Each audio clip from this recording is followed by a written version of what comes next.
What staff ultimately like to do, and again, it is not because we don't want to do it, it's actually just a limitation, because your packets can be huge. Right. Is to actually the ability to get those on our website. Yeah, that's a good example. That is, it's not a very big packet, because when you guys get like from the hospital, those plans, those take up massive amounts of storage space. I could go for a couple hours probably, but I'm not going to. So we've got comments requesting no restrictions whatsoever from the city for the city's knowledge of occupations that are occurring, the type 2 occupations, which seems a little bit, I guess, impossible from the city's standpoint, from any city's standpoint. All cities in the immediate area have regulations for occupations. Every city in the country has pretty much regulations for occupations. And I guess the reason would be not only for liability, but for knowledge sake, that the city has some idea of the activities that are going on a daily basis in the neighborhood. If something nefarious were to happen and the city had no knowledge of it, then there would be implications against the city in the other direction. You still have the safety requirements. Exactly. Concerns. Yeah, there were zoning regulations and there are occupational regulations, and they're both in place. I think there was some mixing of the two tonight. And for some reason, it seemed like some people had the wrong idea of what was going on tonight. There were more restrictions being placed, with actually the restrictions being relaxed, or being lessened to home occupations.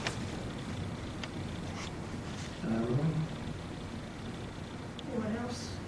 Yes, I would like to comment on the communications. I personally saw this public hearing on the Merriam website several times. So the city is trying to communicate the public hearings.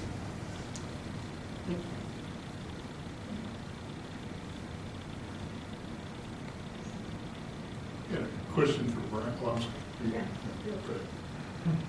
okay. As an ex-code official, this ordinance and everything is relaxing regulations on the citizens of Merriam. The reason that we have regulations, codes, ordinances is not to invade privacy.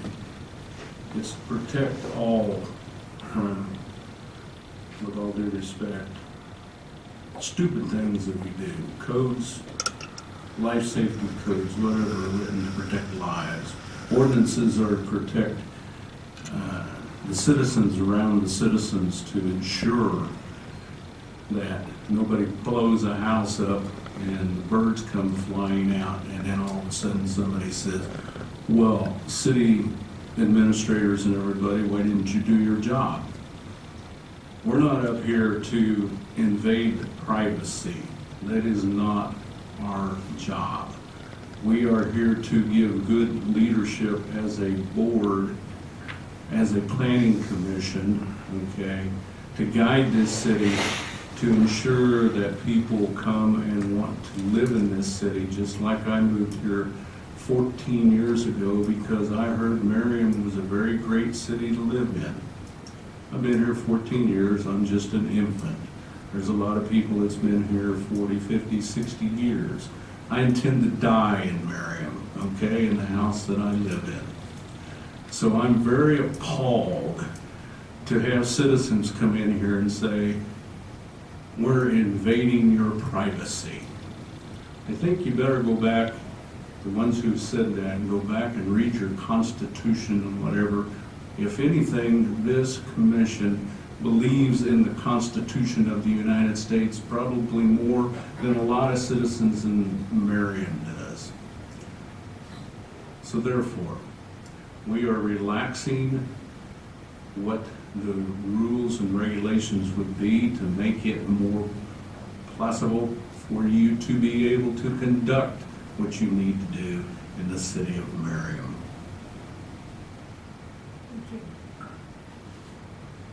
Go ahead.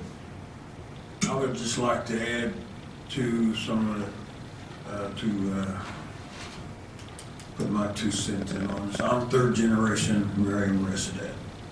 The seat that I sit in was first awarded to one of my relatives, and he's been on the planning commission for quite a while. So he asked me in his dying breath to continue his legacy in the city of Merriam. So I think that everything that we're doing is definitely in the interest of the residents of Merriam. Well, I've been here 40 years, and I hate to admit that because it tells you how old I am, because I had been somewhere else almost 40 years. What you said, I agree with. The reason we have regulations are to not only protect that individual's rights that is doing something, but to protect all of those around that individual. I made an example a while ago of a gunsmith in the neighborhood. I know some gunsmiths in neighborhoods and they're perfectly safe. I happen to know that they know how to take care of the safety issues that go along with being a gunsmith. But I also know that there are contractors who have stuff stacked up in their garages that are the biggest fire hazard you've ever seen in your life, and all it would take would be somebody with a cigarette to start one heck of a bonfire that would not get only get their house, but the house next door. Those are the types of things that we're trying to protect people from. We put these regulations together last month. They were published as our minutes. They have the changes that we requested in it.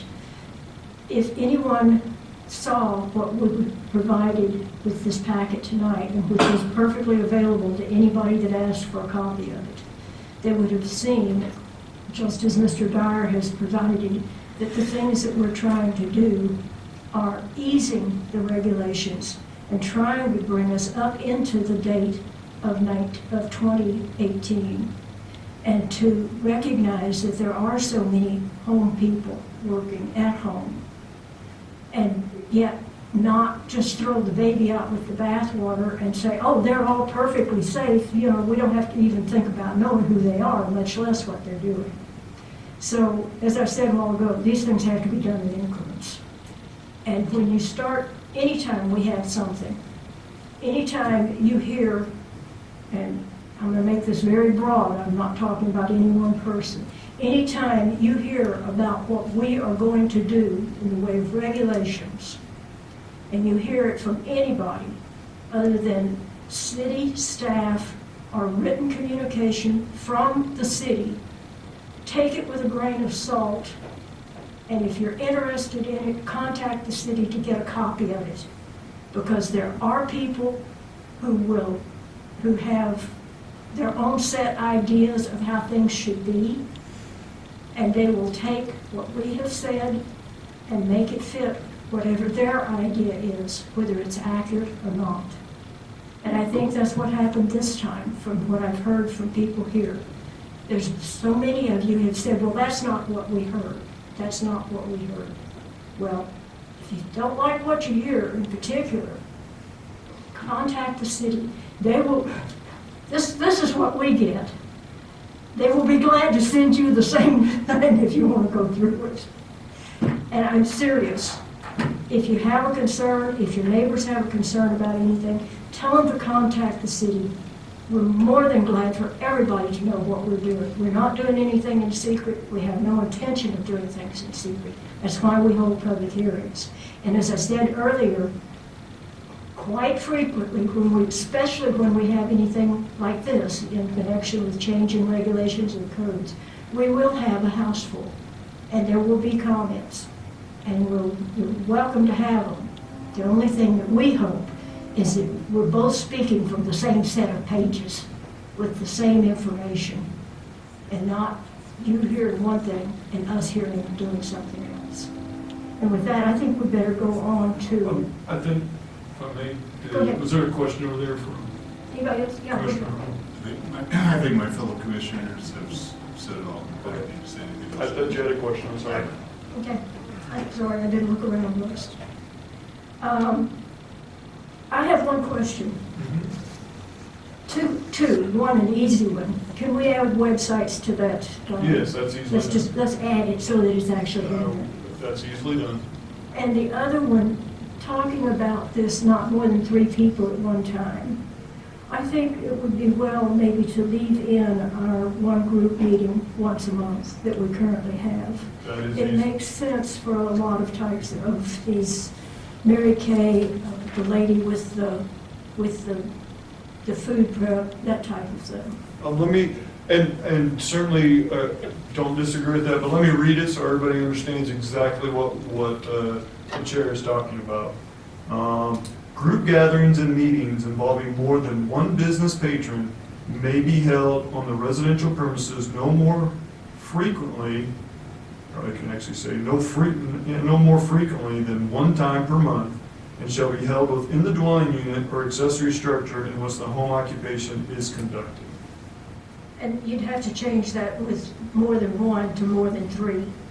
Well, what At I the would first do, night. right, and what we can do, easily done, is say, no more than 3, with the exception of, as spelled out in this. Yeah. We can, that can be done with no problem. That's an easy one too. Everybody else, my turn's over. I'll make one more comment. There was some comment about the training of the planning commission versus staff when it comes to some of these decisions and categorizations of what type of office, what type of business they would be. And I'd just like to put it out there that staff's going to be better trained than the planning commission. So not only are you able to work with staff quicker and more efficiently, they are professionally trained and have a career for evaluating these types of situations, whereas the planning commission is a group of civilians who have varying knowledge and some common sense. I would also note that staff has access to legal if they need it for interpretations. So they're the best best option for making those types of decisions. And if our staff wasn't trained, we wouldn't want them. That's right. In fact, we have not had some because of that. I wanted to point out that this particular area is not, just isolated to Merriam. I heard some comments that, Merriam is doing this, that, or what have you. If you look at that chart, we look at the business processes basically for the surrounding cities. This is not only for home occupations, but we take a similar approach to determining what the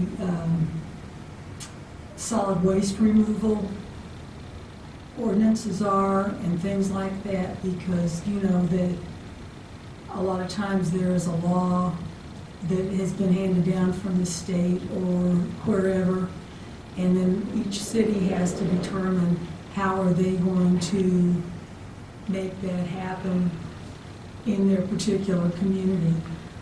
In the case of daycare or care for the elderly, things like that, that's done in a home, again, it's kind of like connecting the dots. This is the city's piece, and the state has a piece because there's a licensure process that is involved in those kinds of businesses. And so, there's a fine line as to where our judgment comes in. And so again, we take a look at what other municipalities that surround us do. And I think it's very common that all of us have had these general ordinances, and then you have these specialized ordinances for these, business processes, if you will, that kind of go beyond the general stuff. The general stuff is, noise as it applies to somebody's teenage kid and his motorcycle, or could be somebody doing woodworking in their garage and it messes up everybody's TV reception or something like that, those types of nuisances. It's just across the board. So you wouldn't want us to repeat the noise ordinances, the nuisance ordinances in every single section, because every type of home business can have some kind of, nuisance factor there. If you had people driving all over your lawn because your neighbor had a daycare business, you would call in because people are not supposed to park on the lawn for any reason at all, So there's a reason why this material is organized this way. But I appreciate your patience, because probably a lot of you were not familiar with some of these ordinances as they have been in place since the 1970s. And if you haven't, it's like, where did this come from, And others are familiar with it, but just wanted to let you know we're not running off on our own doing something highly radical or anything like that. We're just kind of in step with our neighbors. So, and this stuff is what keeps the community, a nice place to live. Any other, back to the nuts and bolts, anything anybody else wants to? Yeah, Brian, I have a question about how the approval process works. So presumably, if I am planning on starting a type 2 home occupation, I go and I fill out the form with, here at City Hall or whatever, and then I self-certify that I meet all of these requirements. And then is it essentially, almost automatically approved, or does it still have to go through some amount of judgment? Sure. You are very much correct, and it's very similar to our current process. Have an application form. If these regulations were approved, it would probably be even a simpler, more simple regulation form. You just need a fair amount of information in regards to the business name, the business, the operator, and the contact information. Then you are correct. Beyond that, we go into the self-certification part of it, and that's really, again, the conversation that staff has with them to make sure that they understand what this all means. And then, once they do the self-certification, obviously, it'll take staff a couple of days to check on a few things. One of the first things we always check on the zoning. Also, I'll be frank, we also check on, do this right now and we'll continue to do, we check and make sure that there's no other types of outstanding code violations. So we also check that. So for the type 2s, it would be a pretty quick turnaround, probably less, we'd like to think less than 5 business days. Does that answer your question? Does that give you an idea how it works? Yeah, it does. Okay. One last question. And if we're not going to require type 2 occupants to pay a permit fee, SNIL fee, how is the city going to provide some type of oversight of knowing what's going on? Well, we don't now take a permit fee for type 2s, what we call home offices. We don't take any type of permit fee for them right now. What a home office currently right now, once they get that conditional use permit, that's the only time they need to get the permit from us. So it's a one-time deal, and then we keep renewing it.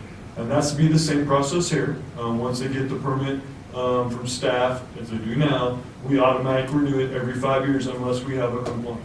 If we have a complaint, then we investigate further. So type 1, type 2 are in that same process? Very much. The big difference between type 1 and type 2 on the approval process, the major difference is type 1s notify everybody within 200 feet of the property. And because of that, we give, again, this is what we do right now, we give the folks within that 200 feet the opportunity to provide any information to staff. We give them a 10-day window to provide information to staff. The folks within that 200-foot area they don't have the ability to deny issuance of the permit. Again, that's the way it is right now. A lot of times when we tell folks that, does that mean my neighbor can if they don't like me, can say I can't have that, can't do the home occupation. That is not the case. We simply get comments back from neighbors, questions and things like that. So that's why the type 2s take a little bit longer, because there's that 10-day period in which folks within the notification area can provide comments to staff. But other than that, they're very similar, under the proposed regulations. Anything else? Are you ready for a motion? Yeah, there's nothing I hear, Joe, here. Just real quick, let me summarize. The 2 changes I heard at this point in time are add website to the vehicle signage and to add group gatherings back in addition to the 3 and what we do again is we'll say no more than 3 except for this instance. We can do that easily. I would say there's one other comment that I heard, a specific comment that I heard in regards to signage on vehicles. Is there a desire to discuss that, or are you comfortable with the 3 on each side of the vehicle and essentially 6 foot square feet? And I'll tell you right now, what the staff would probably look at on those signage is the area that has the business name, the business phone number, and the website address. That's kind of how we look at signage right now. Okay. I move that T-01-03-18 home occupants amendment with the proposed changes be approved. And the proposed changes are adding website to vehicle signage and adding the ability to have group gatherings back in. And that includes the request to city council to exempt type 2. We will do that in just a No, we'll second. do that Okay, second. do that. I'll bring that in just a second, as soon as you all do act on this. Do I hear a second? Second. It's been set for, it's getting late. It's been moved and seconded that T-01-03-18, the home occupation amendments, with the 2 additions related to website on the auto and group meetings in homes, shall be approved and provided to the city council. All those in favor? Aye. Opposed? Thank you. Now, the other piece is, Right.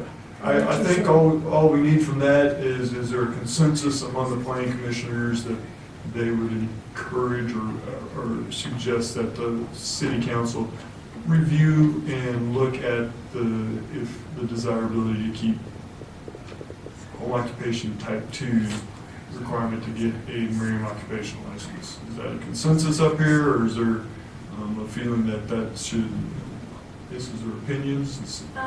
let me ask that we do it this way. Let me have a motion that we forward to the city council a recommendation to either keep that or not keep it. So moved. Second. No, wait a minute. I want the motion to say one or the other. I move that we forward a recommendation to City Council to exempt Type 2 home occupations from the Merriam occupation license requirement. Did I hear a second? Second. That's what you said. No, that's not what I said. I gave you two. It's been moved and seconded to forward to the city council a recommendation to remove the requirement for a home occupation license from the type 2 home occupation. All those in favor? Aye. Opposed? There you go. All right, thank you very much. The last item, I was about to make the choice. The last item, first of all, staff would like to thank, I'm pretty sure it's Commissioner Daly that brought this up. There was a question at the last meeting regarding boarding and lighting houses, or whether or not they're commercial in nature. Staff said no, we didn't consider that way. Legal also had the same thought. However, after the meeting, you guys recommended approval of that. After the meeting, staff did contact legal. Legal did more digging into it, and they did find within the state statutes some definitions, a definition of boarding and lodging houses that do make them a commercial in nature. I don't think that was the intent of staff. It definitely wasn't the intent of staff. I don't believe it was the intent of the planning commission. So a legal suggestion as well as staff suggestion we would recommend removing the boarding and lodging houses from the group home definition. Now, to do that, if the planning commission so desires to do that, there'll first need to be a motion to rescind your approval of last month's, and then new motion to accept the revised ordinance with the deletions as indicated. So I guess first is, just want to make sure nobody has a problem with taking those out. Go on, guys. Somebody make a motion to rescind last Yes. month's. I'll make a motion, we rescind last month's vote on the group home ordinance. Second? Second? Oh, come on. You got a second? I'm sorry. Oh, I did, I'm sorry, I Yes, didn't hear you. Commissioner Coon. It's been moved, seconded to rescind last month's group home amendment ordinance. All those in favor? Aye. Opposed? Thank you. So now we just simply need a motion to recommend approval of the revised group home ordinance. So moved. Second. It's been moved and seconded for approval of the revised group home amendments and to the ordinance. All those in favor? Aye. Opposed? Thank you. Mr. Yara. All right, just in real brief, the things kind of give you an idea of what's going on. B.E. Smith is, they're going to have a groundbreaking for that in a couple of weeks. Audi has submitted some revisions to their final development plan that go beyond their preliminary development plan, so they will be in front of you next month. And then the school district building, I was over there the other day, and they're working very hard to get open sometime very soon. So it's really changed the look down there. If you haven't been down to Carter, I think it's an improvement. The pipe facility was a nice thing to have down there, but it's definitely increased the amount of activity over there. And then also Aristocrat is well underway as well. They've done a lot of work over there. I was surprised at how much they dug out the rock and preparing some foundation for the new Porsche building. If you haven't answered any questions, but other than that, that's all I have for this evening. Questions? Hearing none, do I hear a motion for adjournment? Make a motion, we adjourn. So moved. We are adjourned.